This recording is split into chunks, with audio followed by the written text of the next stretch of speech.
Numerous devices, which are frequently available in prepackaged kits, can be used to perform thoracentesis. You should become familiar with the specific devices available at your institution. In this video, we will use a standard intravenous over-the-needle catheter assembly to demonstrate the procedure.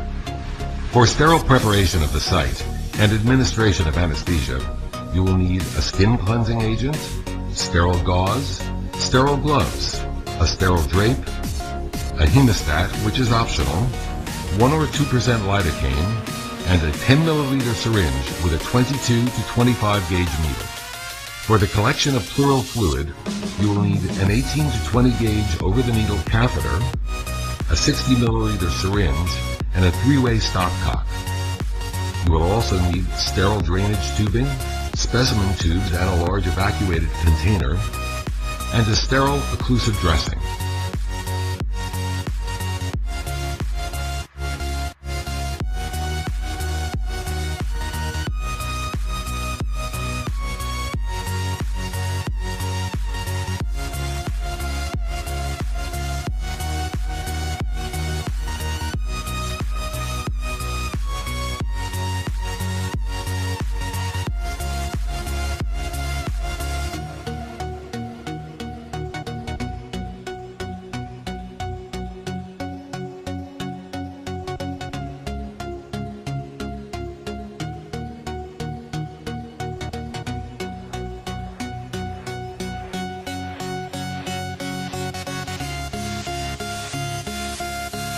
Prepare the area with antiseptic solution and apply a sterile drape. Using a 25 gauge needle, place a wheel of local anesthetic such as lidocaine along the superior edge of the rib that lies below the selected intercostal space. Switch to a 22 gauge needle and begin to anesthetize the deeper tissues. The inferior surface of the rib must be avoided since the intercostal vessels and nerve are located in this region. At this point, walk the needle over the superior aspect of the rib, alternately injecting anesthetic and pulling back on the plunger as you advance. Once the needle enters the pleural space, pleural fluid will begin to fill the syringe. Inject more anesthetic at this point to anesthetize the highly sensitive parietal pleura.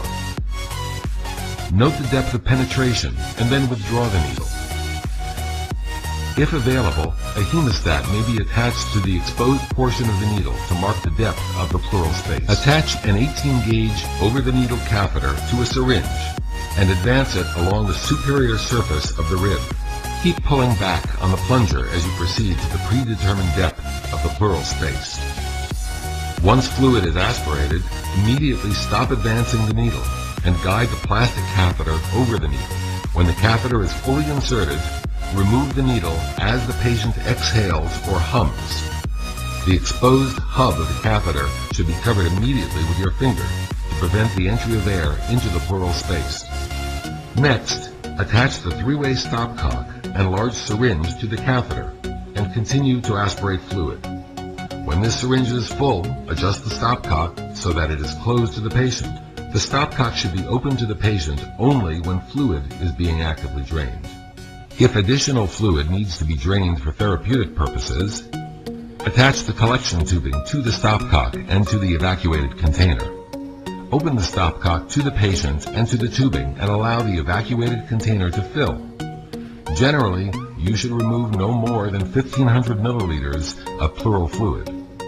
The removal of larger volumes may result in post-expansion pulmonary edema. On completion of fluid collection, you should rapidly remove the catheter as the patient holds his or her breath at end expiration. Cover the needle insertion site with an occlusive dressing and clean the surrounding skin. At the end of the procedure, make sure that all needles are placed into appropriate safety devices.